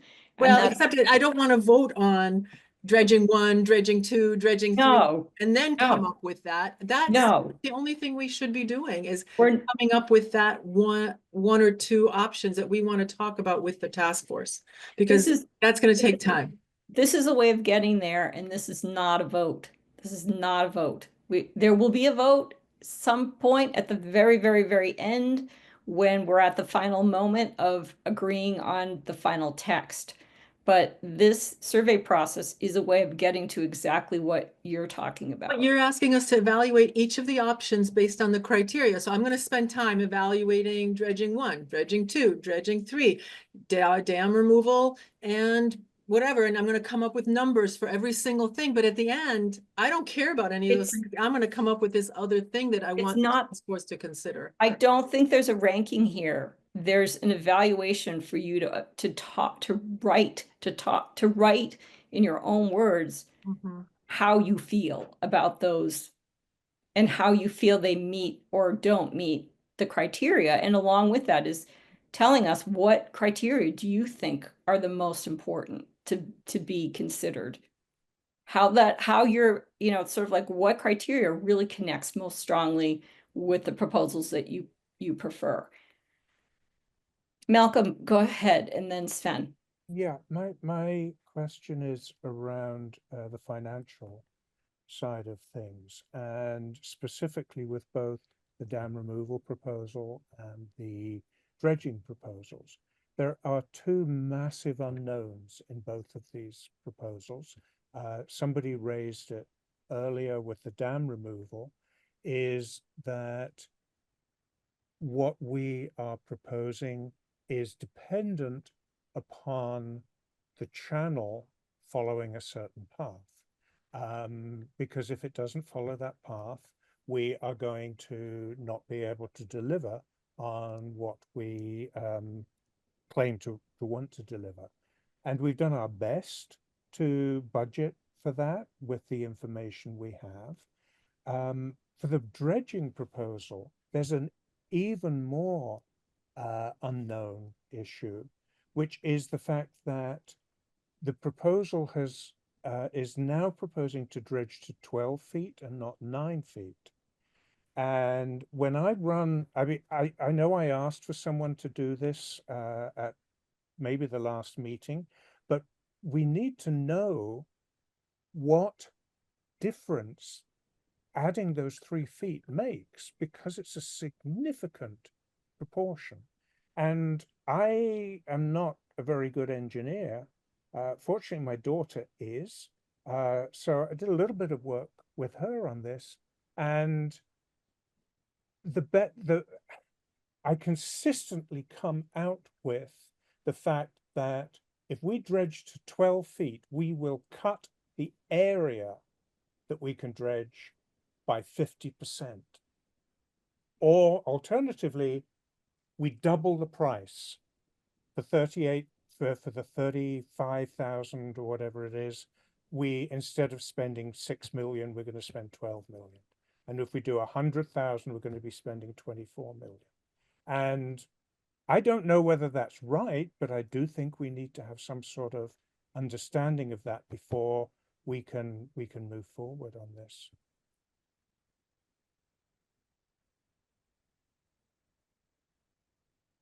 Okay. Can I so- respond to that Sure. question? I actually, Malcolm, I think that you would not end up with a reduction in the area of the volume, because the side slopes are so shallow of the dredge area. So if you imagine it's, you know, it's sort of a it's a polygon, let's say, and it's very shallowly sloped at, I think it's 8-to-1 or whatever it is.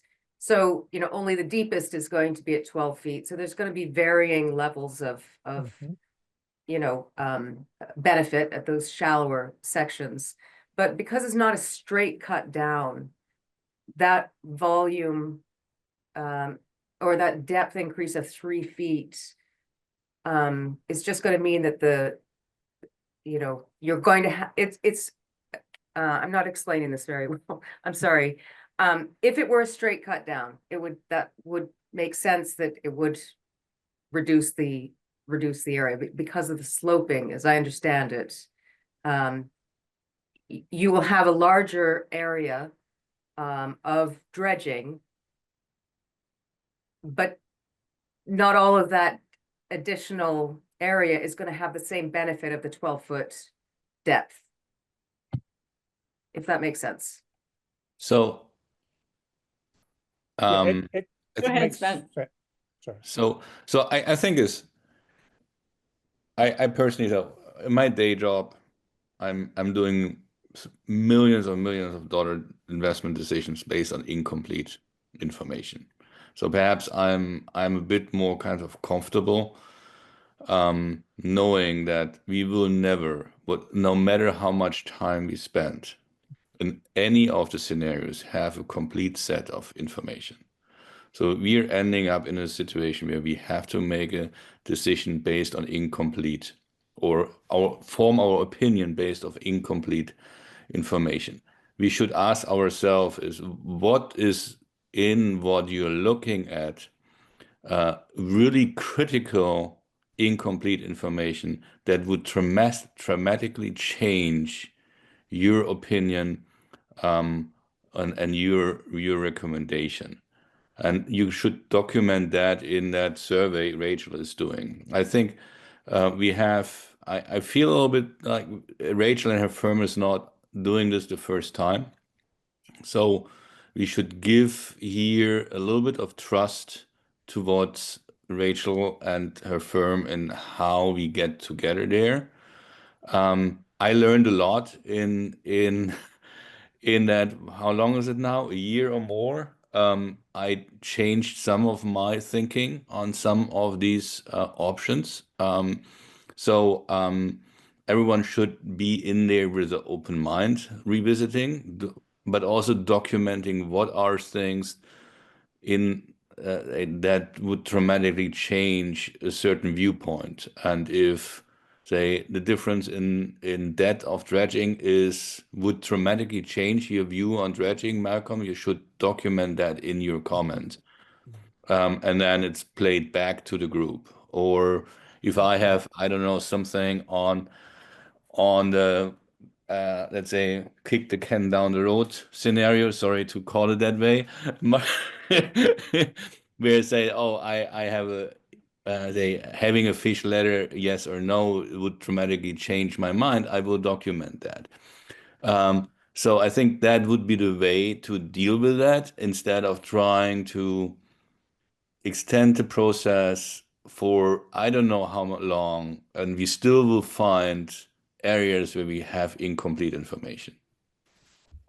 To Sven's point, and thank you, Sven, for the little confidence boost for CBI. You're right. We have done this many, many, many times. CBI has been around for over 25 years. We treat every client as a unique case, and we don't pull things off the shelf and just say, here, do this. But we use the same kinds of fundamental and sort of foundational processes that have been developed over years and years, not just by us, but by lots of other practitioners in the field. So this approach comes, well vetted, well tested, and we fix it and change it and adapt it for the particular needs of the group that we're working with. So this does work. It can, it's always hard to switch to a deliberative process after you've been in information gathering mode. But this is a crossroads that every group reaches. It's very hard to, it's really hard to move into deliberation. It has conflict embedded in it. But part of the process that we use here is to try to keep the group together as much as we can, to keep those bonds, to keep those relationships intact, and to work toward consensus. And that's what we're about. It's in our name. We are looking for alignment. We're looking for as much agreement as we can get. And the only way that we can do that is to really pull out these threads of what do you know? What do you care about? How do you value things? And if there are things that you don't know, like I can't answer this because I don't know X. Well, now we know what that X element is, and we can figure out how does that fit into a potential agreement. Does that, I don't know, does that resonate? Does that cause indigestion for anybody? I think we're just going to have to trust you and go forward. That's all. I think that's what we're all saying. Agreed. I would be very happy with that.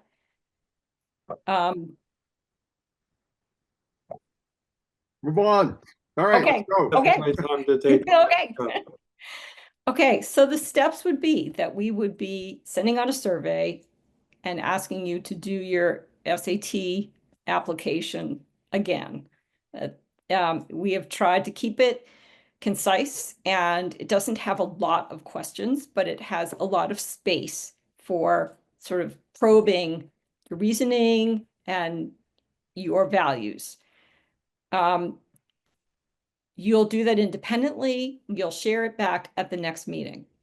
And then at the next meeting, you will have all of the results, the full results of everybody on the task force, and also non-voting members if they decide that they want to fill out the survey. And non-voting members, you can also just decide to fill out part of the survey. You don't have to you can do none of it, you can do some of it, you can do all of it.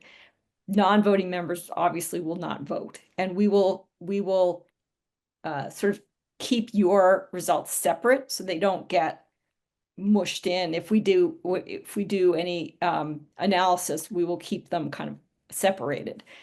And then the next meeting would be an extended in-person meeting to go through all of those results and to start talking about alignment and potential single text agreement. The goal that we would have from CBI's point of view is that we would definitely have a single text document after that next meeting. It is possible that we will have a single text for you for the next meeting. You mean the meeting is coming up, or you mean the second meeting or the first meeting? The first meeting. What is a single text? Can you? Yeah. Thank Yep. you.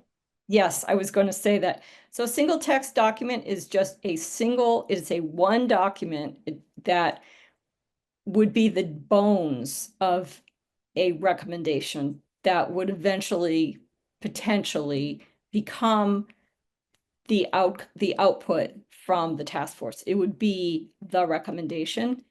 If we get enough meat from you on, in this survey, where we start to see places where we could frame out sections that say, it's looking like, here's a potential area of agreement. Here's another potential area of agreement. That becomes the beginnings of a single text document. Single text is a method where we don't have multiple iterations of different people's versions floating around. The facilitators develop the draft, and it's similar to what we did with some of the proposals in a way, but in this point, we would develop the draft and then hand it to the task force to see if there's, is there wordsmithing to be done, or is the whole thing a non-starter, and we'll start again at the next meeting. But we basically have sort of 2.5 meetings left. And so one of the big asks I have is that in this upcoming task force meeting, that's going to be a big meeting, and are people willing to be able to meet for like 3 to 3.5 hours?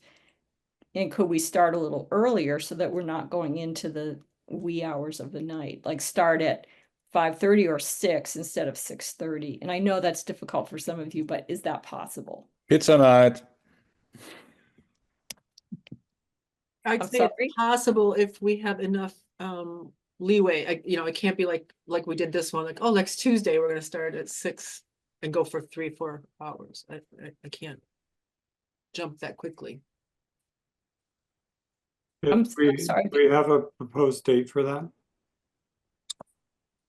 I don't think we have a proposed date. I don't know. Bill and Chris, do you remember? No, we never came up with a date. Okay, we didn't, because we weren't sure what people were going to think. Malcolm, do you have a question? You have your hand. Yeah, just quickly, which proposals are we going to be evaluating? Because we all produced pretty solid, lengthy proposals that lay out a lot of detail, and then we have these very brief proposals. Which ones are we going to be using?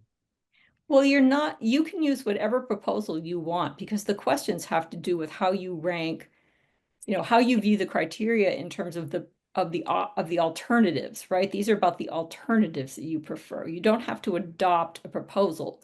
You can adopt, you're going to be looking at the alternative. The proposal provides you with your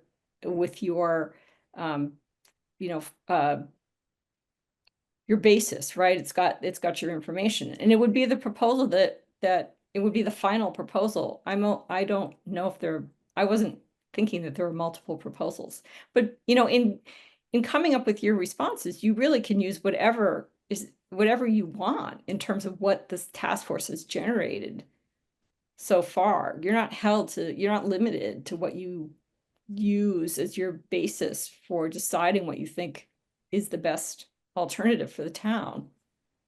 I don't know if is that helpful, Malcolm, or am I confusing things? No, it's okay. I was just I understand what you're saying. Yeah. Okay. So getting back to the next meeting, so we don't have a date for the next meeting, so it would be helpful if people have, dates that are not going to work at all. That would be good to know. I would think we would need a couple of weeks probably to do this whole process, to give you time to fill out the evaluations and for us to turn back the responses, and then figuring out, okay, how late will you go? What time would you like to start? How much time do you think we will have between receiving the data from you and the meeting? Because sometimes it could be a 2-day turnaround. It's like, that's great, those 2 days are fine, but sometimes it could be a 2-day turnaround, and it's like, well, sucks to be me because I can't, I'm hoping we have a chunk of time so we can actually really give some thought to what other people are saying before we. Sure. Sure, because it is going to be, it is some work. How much time do you want? I mean, in a dream world, like a week at least. Okay, Why don't we aim for May 13th? It's a Tuesday. It gives us 3 weeks. I'm assuming things will always go wrong. I'm away, Bill. I'm away. I can't do My that day. daughter graduates and Okay. I'll be back on the 14th. So, and we have to check the hearing schedule for town meeting. Yeah, that's true too. On the date for that, I did want to mention that the MCI Advisory Board is having its first big public outreach 2 weeks from tonight on Wednesday, and that's going to be 2 sessions. I believe it's going to actually take place at the high school. And, you know, I know we're not in information gathering mode anymore, but for anybody who, you know, just context and Yeah. environment, there's going to be a lot of information presented about the state and of the prison land and what it entails and what some of the environmental elements are there, including riverfront and things like that. And I would highly recommend that everybody try to make one of those sessions and get that information and factor it into their thinking. Mark, when's the second one? You said the 30th? Well, First one. so the first public session is going to take place on the 30th, and my understanding is they're going to run it twice in the same day. Oh, I see. So, Okay. Thank you. and it'll be 3 to 5 or 6 to 9. Okay. Yeah, Thank you. that's what I'd see. I guess they realize everybody slows down in the evening. Sure do. What if we just post some possible dates after another day or so? Are the planning team supposed to meet and do some thinking? We'll put a bunch of dates out for about 2 or 3 weeks from now. Does that make sense? 3 weeks from now? Yeah, you Maybe. just asked what dates we can't do. I will be away May 5th through 14th. Okay. Those are the All right. dates So I we'll can't stay away from that time. Okay. But- Okay. Maybe I think after yeah. May 14th or later. I have a bigger monkey wrench. I am not available from May 8th through the 20th. Oh, God. I'm actually going to be in London at a trial. Wow. Will they let you back into the country? Was that? Question. If they don't What let me ID back- do you have, Paul? What kind of ID and birth certificate are you carrying? if they don't let me back, we'll have to have another election. Okay, so that's a great suggestion, Paul. Bill, we'll have to sort out the dates and see what we can come up with at the next task force meeting and see how to work around everybody's schedules. Yeah. All right, so I think that is really the biggest piece of business that we need to get done. And we still have time for our public comment. Yeah, but I think Chris had a few things. We had some topics of interest. Oh, sorry. Yes, I forgot about that. Right, the task force member topics of interest. We have the CPC funds, the bathymetric survey. Chris, you want to kick this off? I do. So with the CPC funds, I already said a couple of things about it, but basically, I think that the CPC provides funds for open space preservation, recreation improvements, historical preservation, and some of the things that we're doing, and some of our proposals include all of those things. So I think that we have to keep that in mind, and know that the deadline is September, and keep looking at that for additional monies for whatever we pursue, because we are, I'm sure, going to need some more money. Yeah. Can I ask Um, just a question about CPC funds in general, because I have not had enough experience around this stuff? How does it work? Is there like a limit per town? How often do we hit the limit? Like, how can I just have a little bit more understanding exactly? Yeah, 'Cause, like, I Paul understand Paul it's can not speak to that. taxes. Paul? Yeah, let me describe. So I'm on CPC, but probably won't be for too long. So there's a deadline. These are applications from the public with sponsors from departments. They can be from departments, they can be from committees, they can be from NGOs, but they have to be all signed off by town manager before they're submitted. There are 4 categories. Open space and recreation are 2 of the categories. A little kind of inside baseball here. It's well known that there's there's a significant amount of funding that was unspent going into next year. And one of the uncertainties, Chris, is what to do with the dredging funding, Delia. So CPC has several times considered clawing back that money, but we said, no, the dredging project is still alive, so we're going to keep that out there.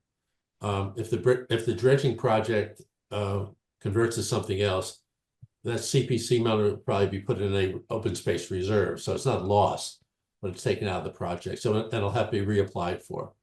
So in general, CPC is going to try to make an effort directly or indirectly to solicit applications, because we've run into the embarrassment of riches that there's money that comes out of the taxpayer, and it should be spent on projects, and we shouldn't have that much sitting there unspent.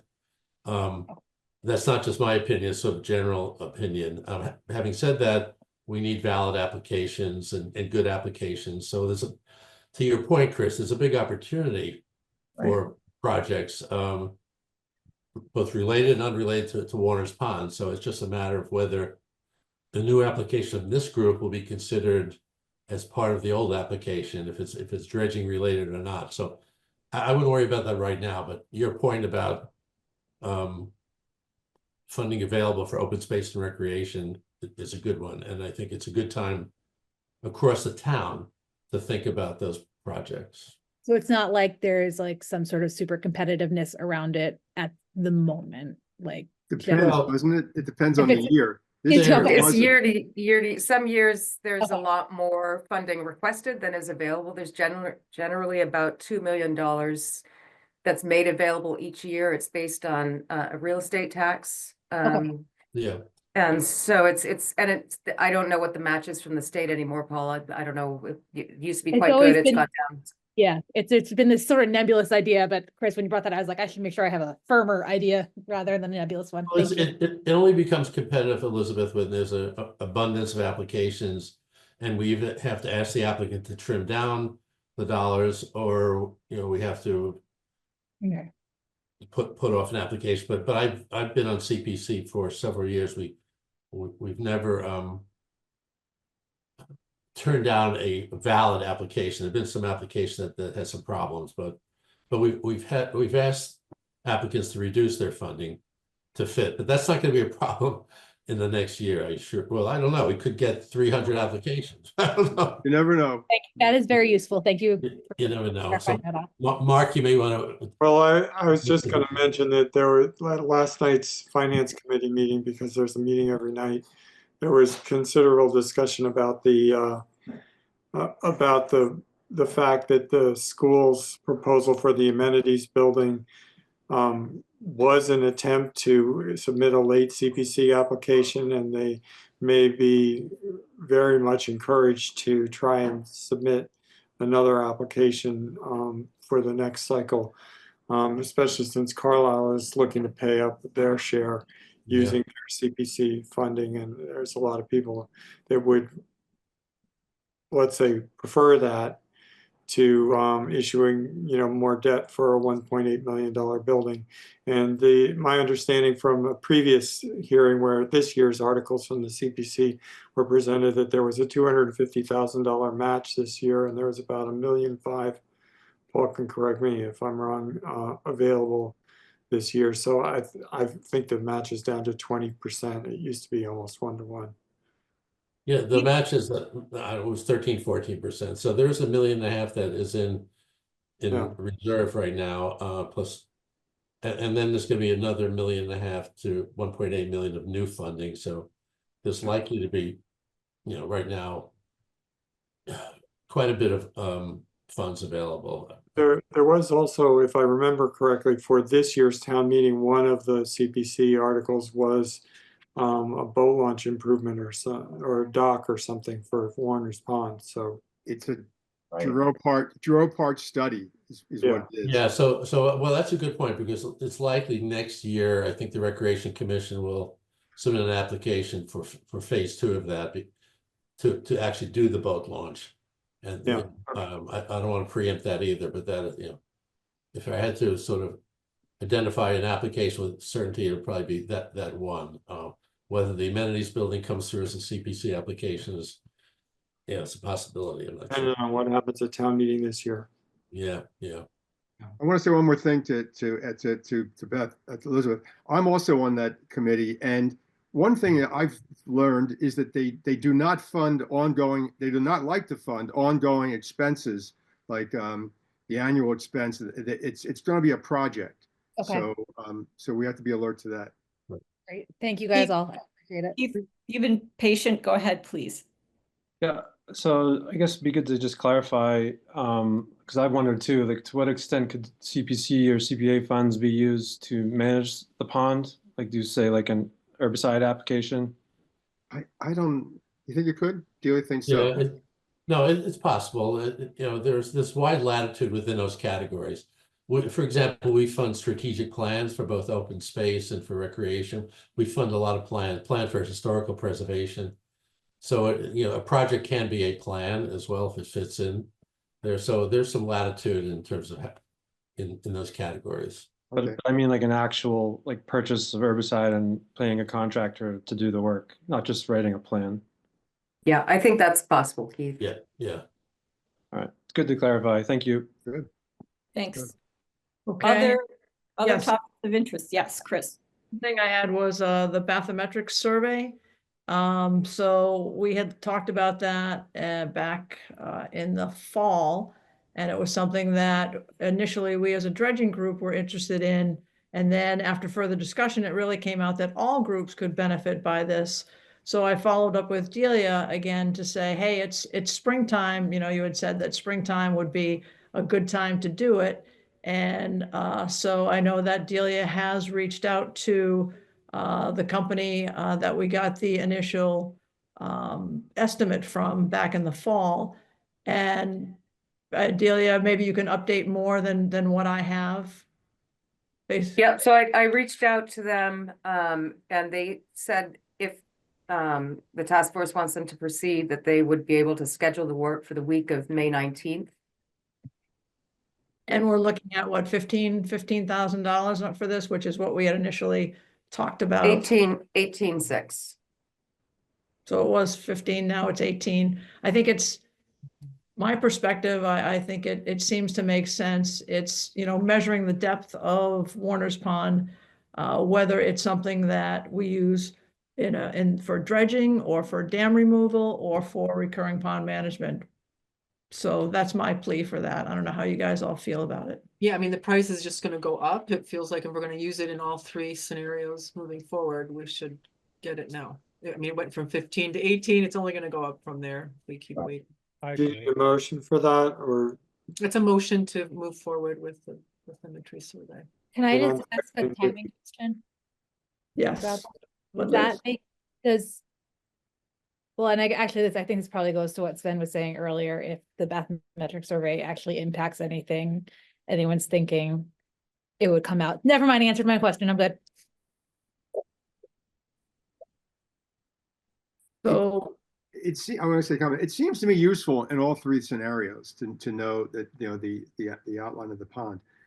Delia, you raised a point about whether they measure to the sediment level or they go all the way down to the below the peat to measure. Yeah, so somebody had asked me the question, what is being measured? And in a bathymetric survey, you're measuring the depth of from the top of water to the top of sediment. So it's the water depth that you're measuring. You can get additional, bathymetric survey. So they use it like it's an echolocation. They use sonar and they bounce it off the soft sediment to get the depth. You can also get sediment depths, which I didn't ask them to provide because we already have that information in the pond. But I did ask if we were to, they're going to be out there anyway. It's not a big lift to do additional sediment sampling if the task force wants. I think it's about, there's additional funding that would be necessary for data processing. I think it would be under 2,000 to collect that additional information. But as I said, we've had sediment depth collected, but it's not it's several years old at this point. Could, given that they're gonna Change. probably, yeah, they're gonna probably give us a map, could they do an overlay to show where the sediment, where the, in other words, we've had a different company do the sediment map. It'd be good to have, I think, one place where we have both of those things in the same platform or in the same report. Does that make sense, or do you think? And they're there will be more, necessary? there might be some changes in, where the channel is. There's going to be changes likely there, but other parts. I hear you. It might make sense to have, one firm that does bathymetric surveys, because other firms that have done the sediment sampling, I mean, they do this. They're Yeah. lake managers, but it's up to you. So it would, kick it up to, 20? on the order of $20,000, maybe a little bit more. Yeah, and the reason I guess that I'm pushing for it now is because, so it's springtime. We talked about that being a good time to do it. So if we do it now, we have that information rather than waiting until the fall or the following spring again, where it's potential for the cost to go up. We need the information. Why don't we just proceed? So that's my feeling on that. Any motion to move it to have the survey done for 20,000? Yes. Seconded. You need a vote? Wait, Can I so just, also do the sediment sampling? Is that what Yeah, you're that's saying? what That's right. A bathymetric survey with sediment sampling. so that gives 14,000 for any additional costs for sediment sampling analysis. I don't think it'll be 2,000, but I think maybe you want to maybe bump that up to 20,600. All right, Okay. 20,600. All right. Do you accept that, Mark, to So your, moved. okay, seconded. Should do it. Here's a simple way. If we show hands and if there's no one opposed. You need to do a roll call. I'm sorry, just clarification, does that, of course, include the analytical work on the samples? Yes. Okay, One final, Like post-processing, that's the analytics. quick point of discussion. I think the answer is no, but just to make sure we discuss it. Can anybody foresee any confounding issues of collecting data now? Springtime, water's relatively high. Would that cause any questions like, oh, that was the wrong time of year, it wasn't average? I think the only question that I have, and abutters to the ponds can jump in on this. It's very early in the season still, first week or the May 19th week. But is there any concern that people have that vegetation will be, in any stage where it's going to impede getting the measurement to the soft sediments? I think the answer is no, but that's the only concern that I would have. No, in 3 weeks, it's completely clear out there for. Yeah, I'd like to assume that as a part of the process, they would make a note of what the actual water level, the elevation of the surface is when they take. Yeah. And then we can work that to understand the seasonal depth. Yeah. Good. All right, Vicky, Yes. Paul Bone, yes, Malcolm Bryant, Yes. Jeff Collins, Yes. Christine Denaro, yes. Keith Hannon, Yes. Mark Howell, Yes. Bill Kameza, Yes. Liz Morrison Howe, Yep. Sven Weber. Yes. Okay, so we are unanimous. Great. I'll get that going. Thanks. Can I just ask, can I clarify a question that came up in the public comment portal? So it's a question that was raised that on a perceived bias that I have. And a commenter wrote that the RFP that was issued for the 2022 dredging bid, I know this isn't related to our decision making, but I think it's helpful just to provide some clarity here. Commenter noted that the RFP could have been quickly modified to include the Northfields location, but an RFP includes construction-ready plans, and to use the North Field as a disposal site, a new design would be needed, requiring contract amendments and additional engineering, which wouldn't have been possible to complete within the time frame of the original RFP. When we first began to pursue dredging, we contacted the Department of Correction about accepting dredge sediment to cut the project costs. But we weren't informed of the access restrictions until just before the bid was issued. The restricted area is right past where people can go to have lunch at the prison. It's a driveway that's open to the public, so this limitation was not clear to us. And after the bid was issued, DOC identified a 1.7 acre section of North Fields as a possible disposal site. This area is roughly the same size as the original disposal site, where the dredge pile was going to be up to 22 feet high and a football field in length. We asked if that site could be expanded, but at that time we were told that it could not.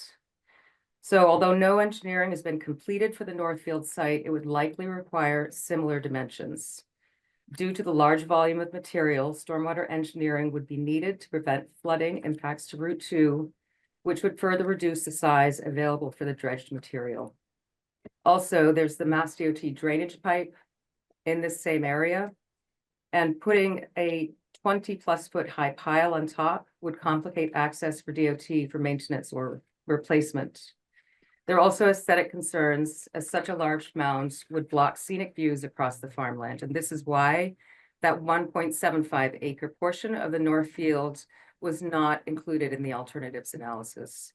And I think it's also interesting or important to remember, and it's interesting in the context of the public comment that we were talking about earlier in the meeting.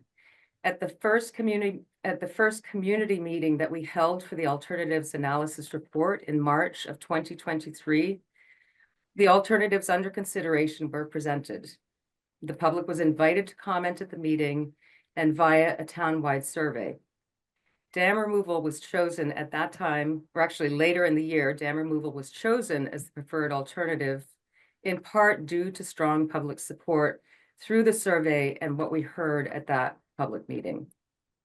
And finally, in one of my email exchanges with the commenter, I have written that while I believe dam removal is the best ecological option, it may not be the right choice for Warner's Pond, and that decision should be up to the residents. I think there are other questions that have come through in the portal, and I think some of them we can maybe craft responses to. I think we got to any answer on that. But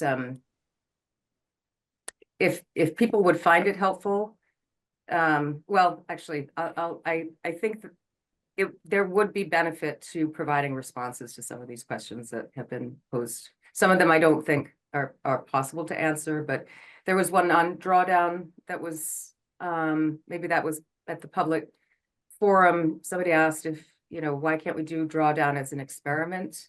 And, there are impacts associated with drawdown to overwintering reptiles, amphibians, macroinvertebrates, and the state will not issue a permit for something that is just, let's try it and see if it's going to do anything.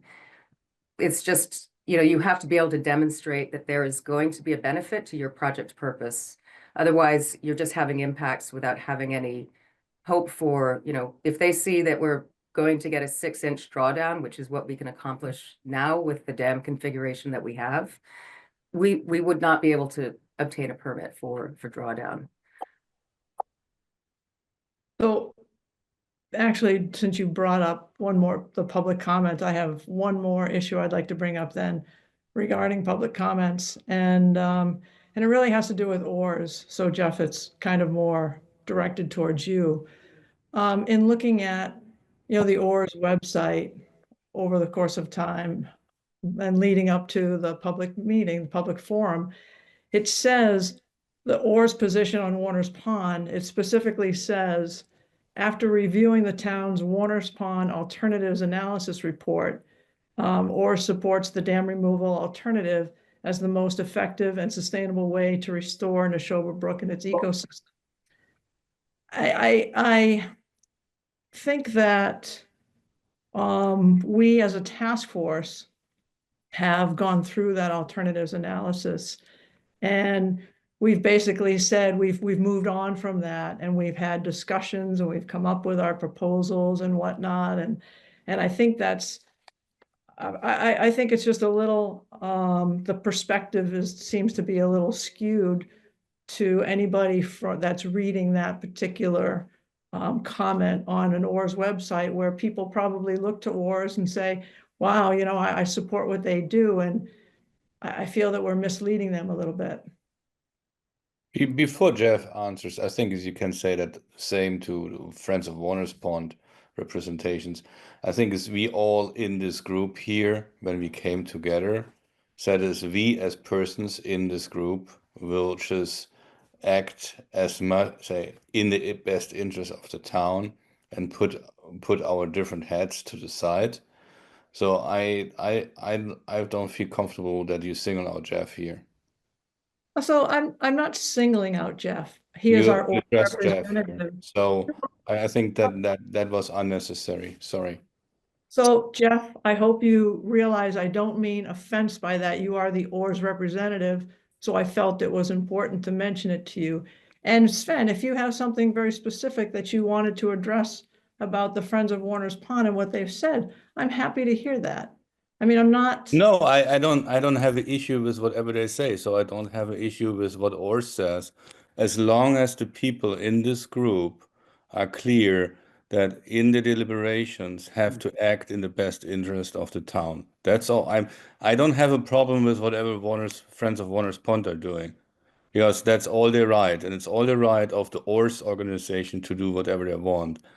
And I'm not questioning any representatives of the Warner's Pond in their role here, as I'm not questioning Jeff's role here.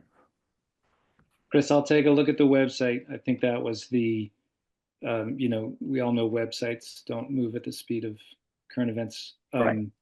Right. But, and that's the kind of the only published full evaluation of options that, that ORS has based positions on, in addition to their own study and sort of mission. So, but I'll take a look at that. Yeah, no, I appreciate that, Jeff. Thank you. Any other comments for this portion of the meeting?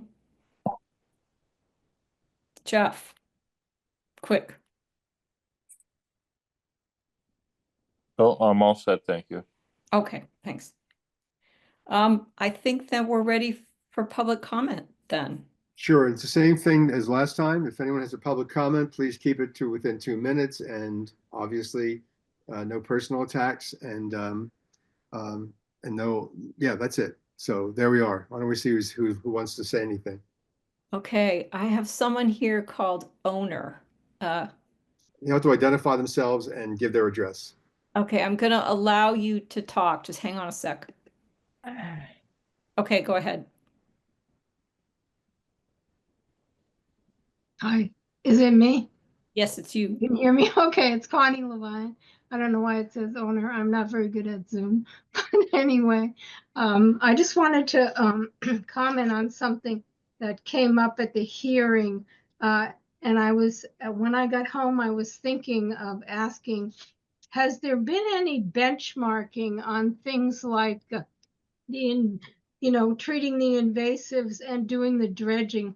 Like, have you been able to contact any other towns, cities or towns that have similar dams operating? Because there were questions about the seasonality of when it could be done, how much could be done. And, it sounded like there wasn't really a frame of reference on how successful it might be or when it would be done. And I thought that maybe you could clear that up. I have a master's degree in quality systems management, and benchmarking is a major thing that we always did, to ask people who had done it before and try to get as much real knowledge about it as we can when there's things in doubt, and who they used, how much it was, and you could do the same thing with the dredging, I think, and even with the dam removal, to get some real live other towns who have done it and use that information to fill in the gaps that you were saying, that there's kind of some information that's unknown. So I just wanted to make that recommendation. And I also felt that, you know, I said at the hearing that I felt that the pond has been neglected for 20 years. And it's basically because I've looked at all this information and I read page 5 where it lists all the stuff that's been done for Warner's Pond, but most of it does not result in any actual physical action to the pond. It's all like research and, you know, this management, this $43,000, you know, study. I was thinking, why don't we just look at this study and maybe we don't have to hire another consultant this time. We could maybe pick up a lot of what to do right here. So I'm kind of like a money person. I was a CPA for 25 years. And, you know, if you can save something and get the information without hiring another consultant, because everything I look at in this town is a consultant and consultant after consultant. Okay, that's great. Now we're getting a little off topic, if you don't mind me saying so. But we got your point about the questions about looking other places. And this is one of them. Look at this thing. Yep, we have done it. Stuff right in there for you. Yep, great. We have done. Okay, got it. We got it. And we have looked at other towns and other lakes and ponds and water systems. Not enough, perhaps, but we have done some of that. Thank you. Any other comments? No other hands. All right. Back to you, Rachel or Chris. Back to Chris. Back to me. And Jeff, I hope you did not take offense. I did not mean to attack you. No, I appreciate Sven's comments. I appreciate Sven's comments too, but I don't feel attacked. That's fine, Chris. Thank you. Thank you, Jeff. Okay. Well, there's no further business from the task force, I am adjourning the meeting at 9:21. Thank you. Thank you.